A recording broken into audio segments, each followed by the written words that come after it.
Have a boyfriend, delete each other, thanks. John was completely dumbfounded upon suddenly receiving this message from Elizabeth. He sent a question mark, only to receive a system-generated red exclamation point. So, John's girlfriend has a boyfriend. Then who is John?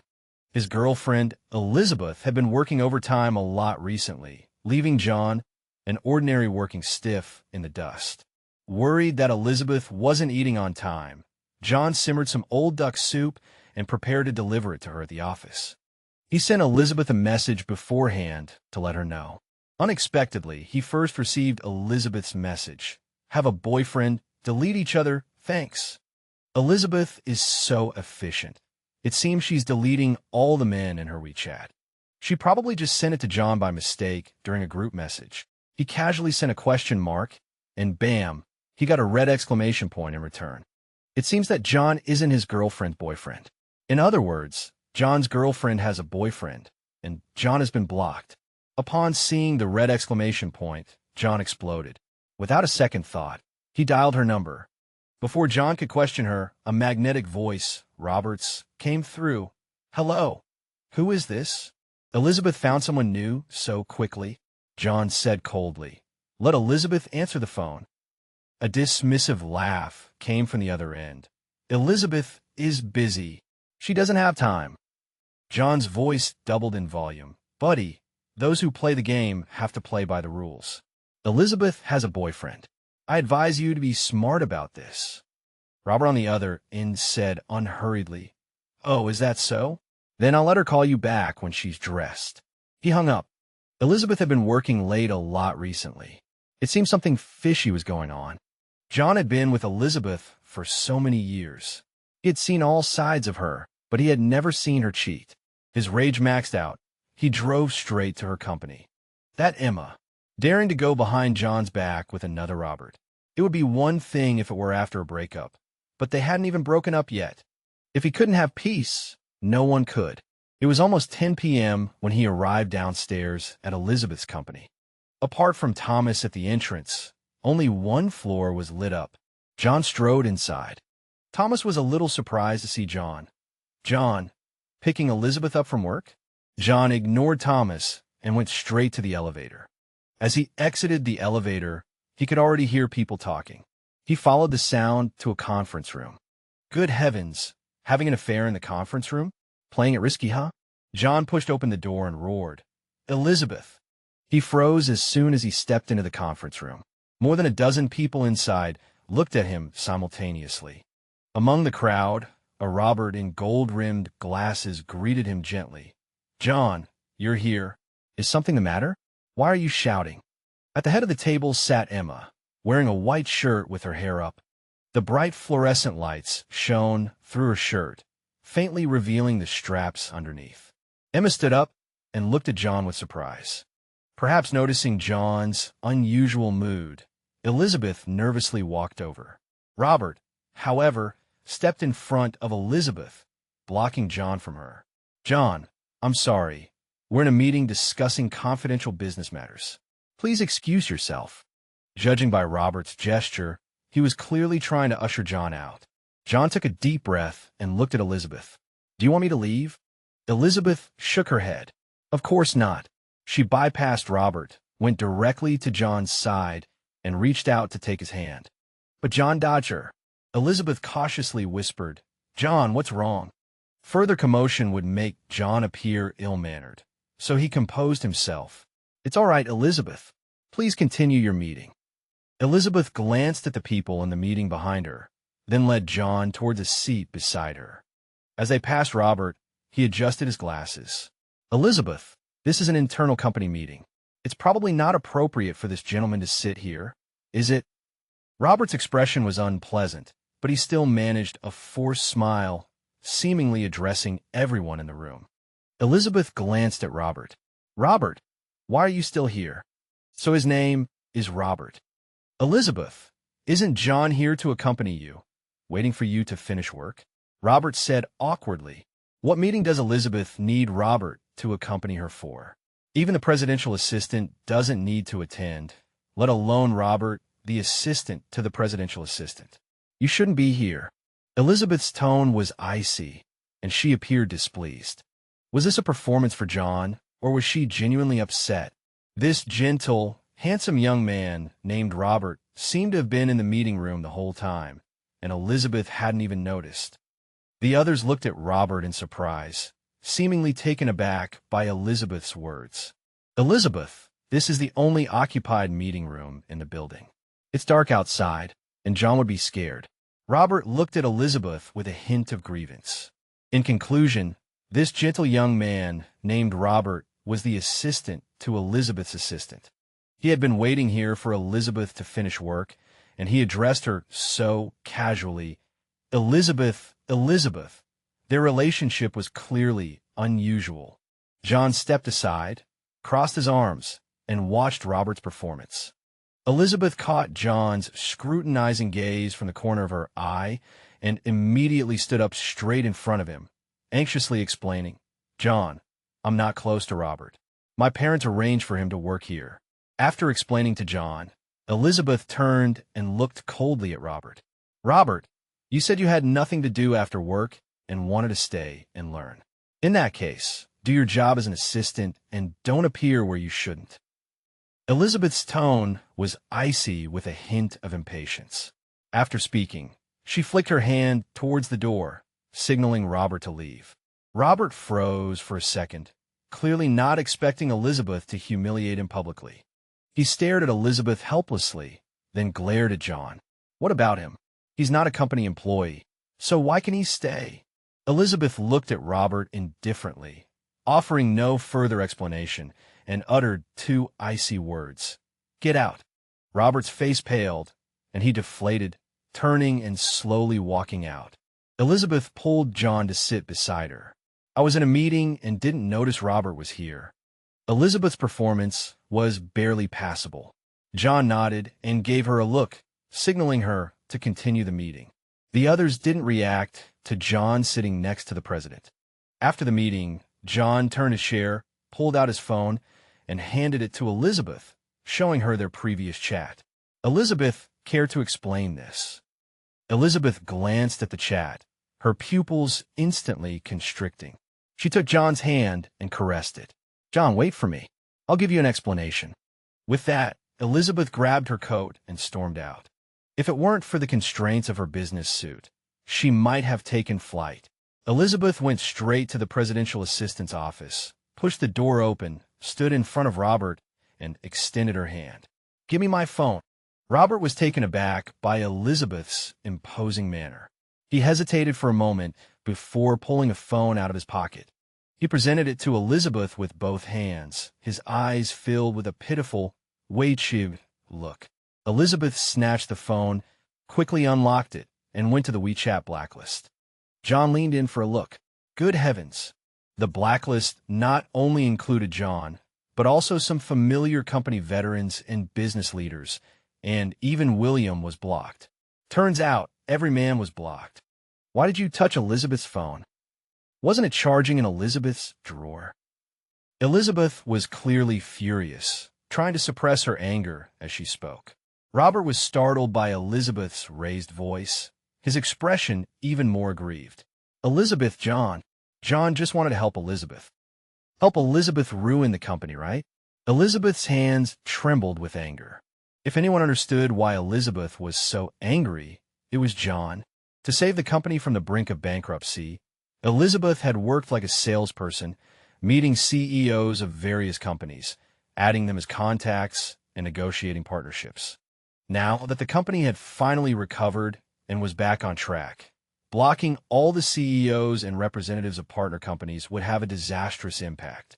John was about to comfort Elizabeth when his phone suddenly rang. It was all the CEOs who had been blocked, calling to ask what was going on. Elizabeth looks down on John. Huh? Even if they don't cooperate, there's no need to be so extreme. The CEOs didn't speak loudly, but John knew they were clearly angry. This was an interrogation, and if handled poorly, future collaborations would be ruined. Frowning and glaring at Robert, John forced a smile and responded to the CEO's inquiries. He explained that his account had been hacked. After John's explanation, and giving Thomas some face, the bigwigs didn't really pursue the matter. A few CEOs who were close to John quietly reminded him, "Keep an eye on Elizabeth and Robert." Glancing at Robert from the corner of his eye, John figured they meant Robert. After explaining to more than 10 CEOs one by one, the smile disappeared from John's face. He walked to the floor-to-ceiling window and looked at the bustling traffic below without speaking. Now John needed an attitude from Elizabeth. If this was just brushed aside, then perhaps. Elizabeth walked out of the office and made a phone call. Soon after, 2 officers arrived. Elizabeth spoke to the 2 officers, while Robert stood there trembling. His face was full of shock, clearly not expecting Elizabeth to be so ruthless. Robert walked up to Elizabeth. "Elizabeth, you actually called the police to arrest Robert." Seeing that Elizabeth was ignoring him, Robert turned to the 2 officers, pleading tearfully, "Officers, this is a misunderstanding. We're childhood sweethearts and good friends. Today was just a joke." One officer stepped back and addressed Robert, saying somewhat awkwardly, "Sir, regardless of whether you're friends or not." "Not friends." Elizabeth interjected before the officer could finish. The officer said awkwardly, "If you're not friends, then Robert's unauthorized use of another person's phone, causing a certain amount of damage, could lead to criminal charges if this lady insists on pressing charges. How about you 2 discuss it amongst yourselves first?" Hearing this, Robert turned to look at Elizabeth pitifully. Elizabeth didn't look at Robert at all, stating righteously, "Officer, John suspects that Robert is a spy sent to John's company by someone else, specifically to sabotage us." Hearing these words, Robert's face instantly turned pale. He looked at John, hoping he would plead for him. John looked away. Robert finally broke down and cried, "Elizabeth, you can't do this." Robert thought that since Elizabeth has a boyfriend, she should keep her distance from other men. That's why Robert blocked them. A tear slipped down Robert's cheek just at the right moment, which, combined with his fair face, looked particularly pitiful. But Elizabeth treated all men equally, retorting directly, "What does John's WeChat have to do with Robert?" First, he blocked John's boyfriend, then business partners, even John's dad. How was that helping Elizabeth? After scolding Robert, Elizabeth held up her phone to the officer. "Officer, John has a lot of confidential business information on his phone. John suspects that Robert stole his phone and caused financial losses to the company. We hope you will thoroughly investigate this." Elizabeth was serious? John stood by stunned. He had originally just wanted to teach Robert a small lesson, but he hadn't expected this from Elizabeth. John could only say, "Well done." He walked over to Elizabeth and habitually put his arm around her waist. Robert seemed provoked by John's actions, rushing up to him and pointing at his nose. And what about Robert? Robert's not a company employee, so why can he freely enter and exit the CEO's office and participate in internal company meetings? Just because you have a boyfriend now, you're not going to associate with your childhood sweetheart Robert anymore. Are you crazy? Elizabeth rolled her eyes at Robert. "This is my boyfriend, my future husband. My company is his company. What's the problem with him entering the office? Except for the women's restroom. John can go anywhere here." John leaned into Elizabeth's ear and whispered, "You're the only one who uses the women's restroom, so I can go in there too, right?" William still wanted both sides to reconcile privately, but Elizabeth was like a firecracker today, insistent on pursuing legal action. And so, John and Elizabeth watched as Robert was taken away. As he left, Robert stared at John for 2 or 3 seconds, the anger and hatred in his eyes unmistakable. John was speechless. Robert provoked his girlfriend, and he was supposed to help him? After Robert was taken away, Elizabeth pulled John into the CEO's office. After Elizabeth's explanation, John finally understood. Thomas and Robert's father were close friends. They hadn't been in touch for almost 10 years, and this time Robert came here looking for a job, so Thomas asked Elizabeth to arrange a position for him. Unexpectedly, Robert caused trouble on his first day of work. John shook his head and sighed. It's another cliché childhood sweetheart drama. Elizabeth locked the office door and walked towards John with a model stride. These Balenciaga with letters are the easily ripped kind. Soon, harmonious music filled the office. Early the next morning, Robert's father went to Thomas and poured out his grievances. Elizabeth was forced to choose reconciliation. But not long after, a friend request notification popped up on WeChat. Clicking on it, it was unexpectedly a friend request from Robert. And it was John, added through Elizabeth's shared contact information. After accepting the request, the other party immediately sent a photo. The photo appeared to be taken in a private room at a hotel. Quite a few people were seated at a large round table. John recognized Elizabeth's parents, and Elizabeth was sitting next to Robert. She was smiling and serving Robert food.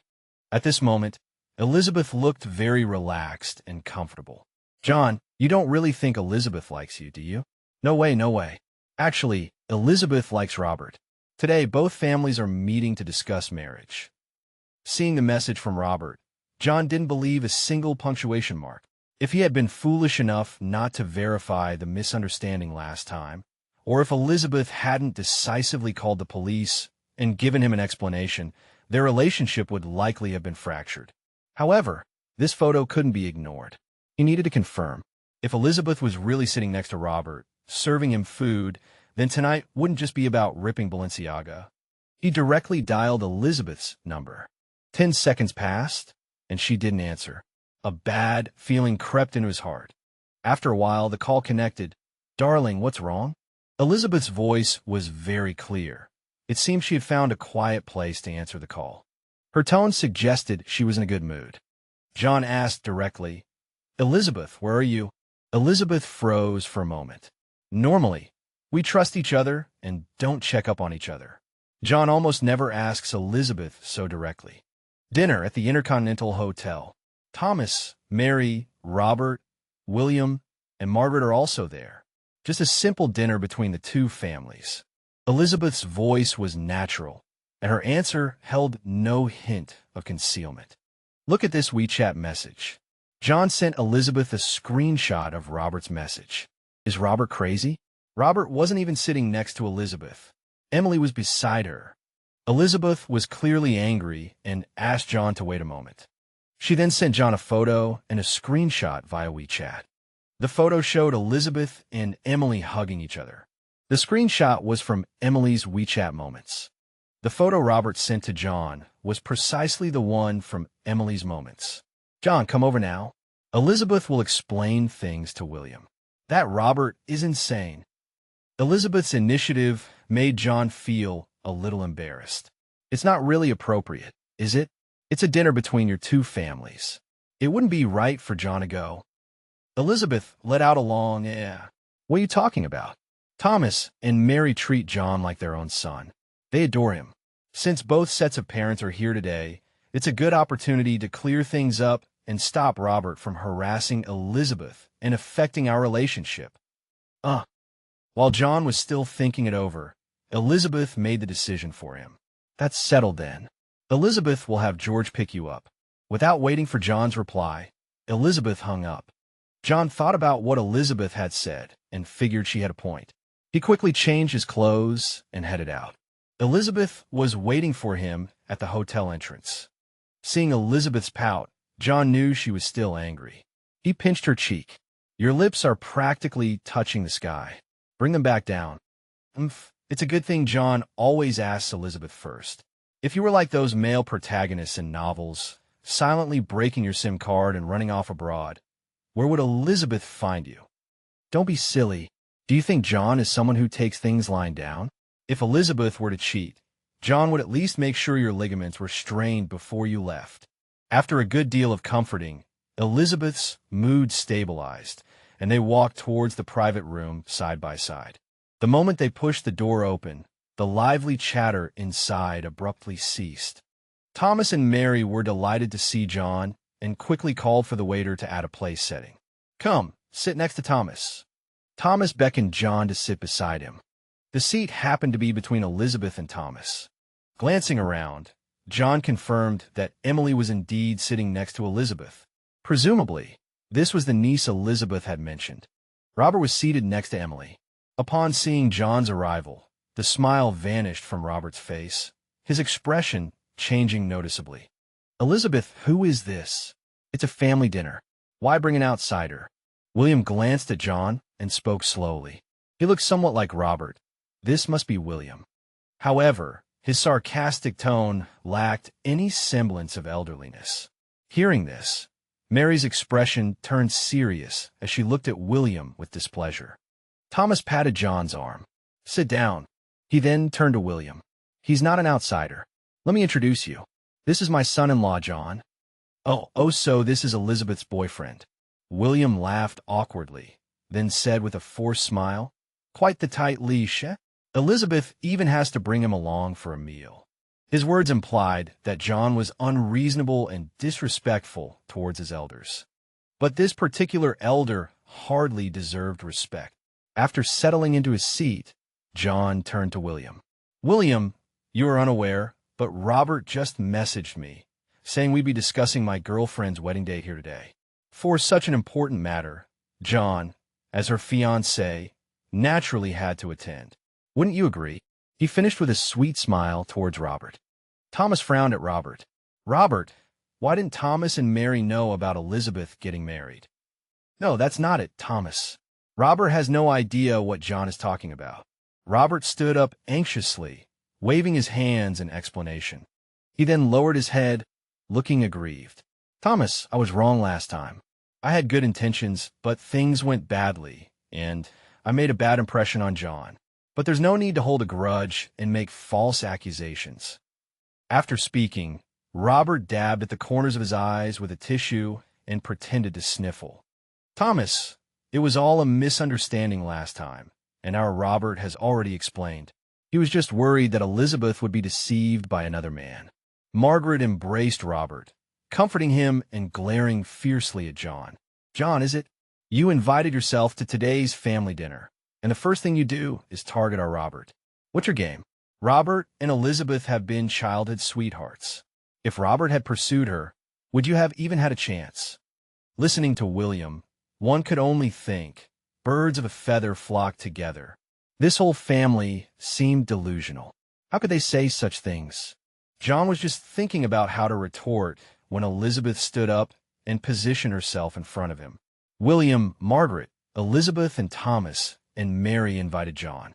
He did not invite himself, and there has never been anything between Elizabeth and Robert. Elizabeth has no romantic feelings for Robert.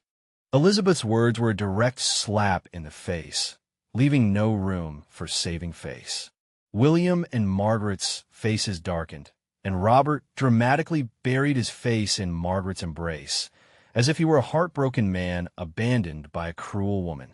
"Let's drop this and enjoy our meal."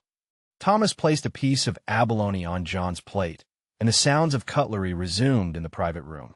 Since Thomas had spoken, and Elizabeth had already made her stance clear, John decided to focus on his meal and not cause further trouble. He had to give Thomas and Mary some face.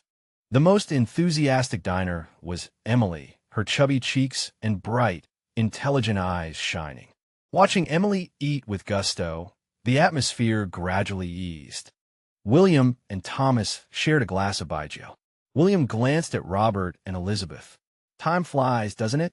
Elizabeth and Robert have grown up so much. I can still vividly remember them playing at my house when they were little." Mary's expression softened as the conversation drifted to childhood memories, and she began to reminisce about Elizabeth's childhood antics. Unexpectedly, William chuckled and said, "Thomas, do you remember? Back then, we even arranged a childhood betrothal for Elizabeth and Robert. Elizabeth herself said she wanted to marry Robert when she grew up." After saying this, William glanced at John and covered his mouth, as if he had just noticed John's presence. "Oh dear, I forgot John was here. I hope John doesn't mind. It shouldn't affect John, right?" This two-faced man, on the surface, claimed it wouldn't affect John and Elizabeth, but he kept bringing up the close relationship between Elizabeth and Robert during their childhood. The crux of the matter was that it was difficult for John to interject about childhood matters. Saying too much would make him appear petty. John glanced at Elizabeth, who patted his hand gently, then turned to William with a smile. "William, you might be misremembering. Elizabeth never said she wanted to marry Robert. When Elizabeth brought delicious treats, and toys to your house. You always gave them to Robert. The atmosphere froze once more, and John struggled to suppress a laugh. Just as William was about to say something, Thomas spoke up. There was indeed talk of a childhood betrothal. Elizabeth looked at her father in disbelief. She stood up, ready to argue. Thomas. You. Thomas waved his hand, signaling Elizabeth to sit down. He then turned to William and continued. It was William who said the two children seemed well-suited and suggested a betrothal. At the time, it was just a suggestion. Mary and I never agreed. Elizabeth patted her chest, relieved. My dear John, you heard it. There's nothing between Robert and me. John nodded and peeled a shrimp, placing it directly into Elizabeth's mouth. Robert leaned closer, tears welling in his eyes, and looked at Thomas and Mary. Thomas, Mary, don't you like me anymore? You used to say you liked me very much and wanted me to be your son-in-law. Thomas took a sip of tea and nodded. I did say that. However, I also said that the final decision rested with Elizabeth. If Elizabeth wanted to marry Robert, I, as her father, would support her. If she didn't want to, I couldn't force her. He then glanced at John, and their eyes met. Thomas nodded approvingly. Now that Elizabeth has chosen John as her fiancé, then John is the son-in-law of our family. Upon hearing this, Margaret wanted to say something, but William stopped her. William smiled at John and Thomas. Thomas is right. We also like John very much. Let the children handle their own affairs. We, as parents, won't interfere. Thomas nodded and raised his glass to drink with William. However, Robert, unlike his parents, wasn't as understanding. He stared intently at Elizabeth. Elizabeth, I don't believe you don't have any feelings for me. Elizabeth looked at Robert in astonishment. Why don't you believe it? I just don't like you. Then why did you always help me when I was bullied as a child? Elizabeth shook her head. I was tall as a child. If I didn't help you, wouldn't Thomas, Mary, William, and Margaret criticize me at home? They would constantly nag me about not taking care of you. It was very annoying. Robert looked at Elizabeth incredulously. Then in high school, when a girl wrote me a love letter, why did you beat her up? Elizabeth did that? John looked at Elizabeth in disbelief. Elizabeth stood up anxiously. Speaking of that, it makes me angry. Robert told that girl he liked me, and then she came to provoke me and even fought with me. My face was scratched at that time. Honestly, if John were Robert, he would just eat quietly. The more Robert said, the more awkward it became. However, Robert was the type who wouldn't give up easily. Then, this time when I came back, why did you directly arrange for me to join your company and even make me your assistant? I've inquired. There's never been a direct hire for an assistant position before. Elizabeth rubbed her forehead, speechless. It's because you talked to Mary and said you hadn't found a suitable job and asked her to arrange something for you. That's why you joined my company. And you're the assistant to the president's assistant. I meant to give you an idle position, hoping you wouldn't disturb my work and life.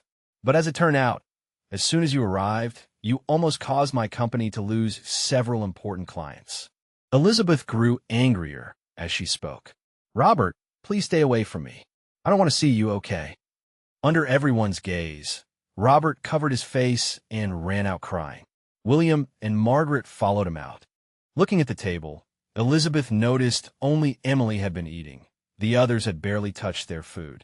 She looked apologetically at Thomas and Mary. Thomas, Mary, I'm so sorry. I've disturbed your dinner. Thomas waved his hand. Not at all. We should thank John for helping us see that Brad's true colors. I just don't understand. He used to be such a good young man. How did he become like this? Elizabeth muttered beside John. He wasn't good before either. For a while after that, Robert finally calmed down. He barely appeared in John and Elizabeth's sight. But Robert's moments updates daily. Every day is filled with poetic and picturesque scenes reminiscent of childhood memories. He also posts childhood photos of himself and Elizabeth. Not to mention, Elizabeth was a real beauty even as a child. But Elizabeth never showed John these childhood photos of her and Robert. John guessed Robert was showing these to both Elizabeth and him. John didn't care, though. Childhood play pretend, calling each other husband and wife, it was all meaningless. Half a month later, Robert suddenly became a sensation on short video platforms. His fair and handsome face, tall figure, the magic of makeup combined with street dance and basketball. He quickly gained popularity. He also started live streaming and selling goods. He seemed to be living quite comfortably. Seeing Robert focused on his own career, John and Elizabeth finally breathed a sigh of relief. After Robert's incident, Elizabeth felt it was best to finalize the wedding sooner rather than later. Thomas and Mary agreed, and John's parents naturally had no objections.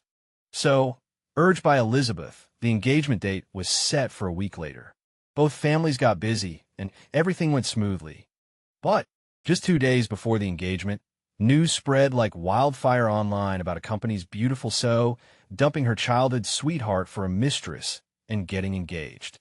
The trending topics of beautiful CEO Elizabeth and Mistress John were incredibly eye-catching.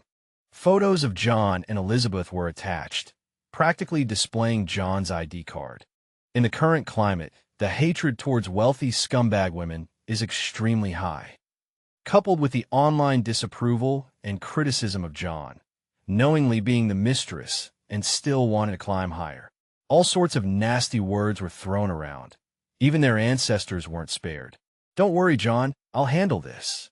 Don't take it to heart," Elizabeth said before hanging up and getting busy. John went online to understand the whole story. The childhood sweetheart obviously referred to Robert. Could it be Robert spreading rumors online? He looked through Robert's most popular videos. Besides his captivating performances, Robert didn't directly mention anything about Elizabeth and John. During a few breaks, Robert talked about the person he loved, his eyes reddening and tears welling up. Pressed by his live stream audience, Robert described in detail his happy childhood with Elizabeth. Then, he briefly mentioned John's arrival, and finally, that his beloved was about to get engaged, and the groom wasn't him. "It's okay, everyone, I can handle it," Robert sobbed after finishing his live stream. After the live stream ended, fans started digging for information, combining it with the numerous photos of Elizabeth on Robert's moments. They quickly found Elizabeth and John. Then Elizabeth's identity as a listed company CEO was exposed, attracting widespread attention online and in society. Public outrage ensued. Elizabeth's company's stock price plummeted, and the board even suggested replacing her as CEO. Robert didn't directly participate in all of this, nor did he name names. It seemed like it was all spontaneous actions by his fans. In that case, reporting it to the police wouldn't be useful. It appeared to have nothing to do with Robert. Elizabeth's company objected to the reposts and comments of several influential online personalities and issued lawyers' letters. But the effect was minimal. As soon as one video was taken down, hundreds or thousands more reappeared. More fans rallied under the banner of righteousness, determined to bring down the scumbag woman, Elizabeth. Elizabeth hadn't returned for 2 days and 2 nights, working overtime at the company to deal with the chain reaction of this incident. Many collaborations fell through. Seeing Elizabeth's exhausted and dark-circled eyes in the videos, a pang of heartache rose in John's heart. He contacted John's parents, who said that the issue was currently very heated, and netizens were quite emotional. They suggested postponing the engagement until the heat died down and the issue resolved itself naturally. John had considered this approach. Time heals all wounds, but Elizabeth's company might not be able to withstand it. "John, look at the trending topics. We're saved." Elizabeth's sudden call left John utterly bewildered. Opening the TikTok app, he saw the top trending topic, a certain influencer's downfall. Their supposed childhood sweetheart narrative was exposed as a farce, revealing the true third party. The most liked post was a recorded video. It was clearly the recording of Elizabeth, Thomas, Mary, and Robert's family dining in a private room. Although the video occasionally shook, the picture and sound quality were clear. In the video, Robert was aggressive, while Elizabeth straightforwardly stated that she had never loved him. "No way, no way. So there was no mistress at all. The beautiful CEO has suffered. We wronged you. Please accept our apologies." Robert is disgusting, constantly clinging to her and pretending to be the victim. It's sickening. In an instant, public opinion on Robert did a complete 180. He stopped updating his videos and even disabled comments on his Weibo. Calling Elizabeth to inquire, she laughed with relief on the other end. Remember Emily, who was sitting next to John? Yes, Elizabeth's niece. What does this have to do with Emily? Emily saw the tense atmosphere that day and started recording with her phone. John thought to himself, that clever little girl's eyes shone with wisdom. Unlike any ordinary person, finally, they could arrange the engagement ceremony. On the day of the engagement, they invited relatives and friends from both families, not a large crowd. Unexpectedly, when John and his parents arrived at the hotel entrance, they were met with a staged accident. Getting out of the car, they saw that the perpetrator was none other than Robert, whom they hadn't seen for a while. At this moment, Robert looked quite disheveled, with sunken eyes and a haggard face. Robert's eyes were bloodshot and filled with hatred. John thought he was about to resort to violence. Unexpectedly, Robert choked up and pleaded, "John, please spare us. Let Elizabeth invest in the Robert family business, or I'll be bankrupt."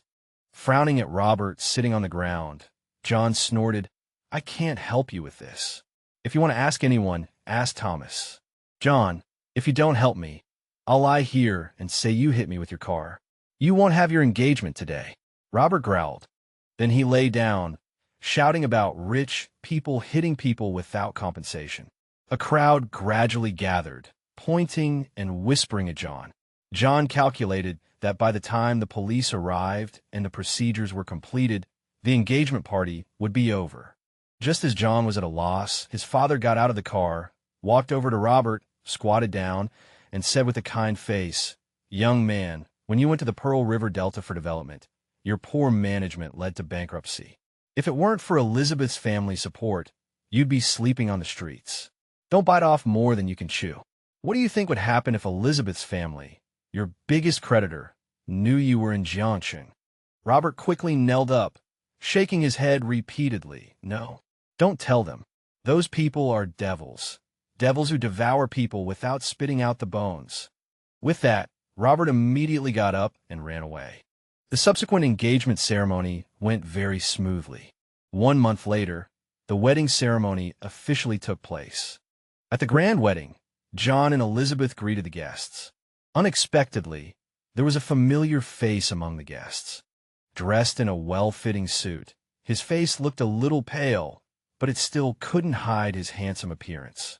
After Robert made eye contact with John, John could feel the hatred in Robert's eyes, but Robert had learned his lesson this time and did not step forward to provoke him.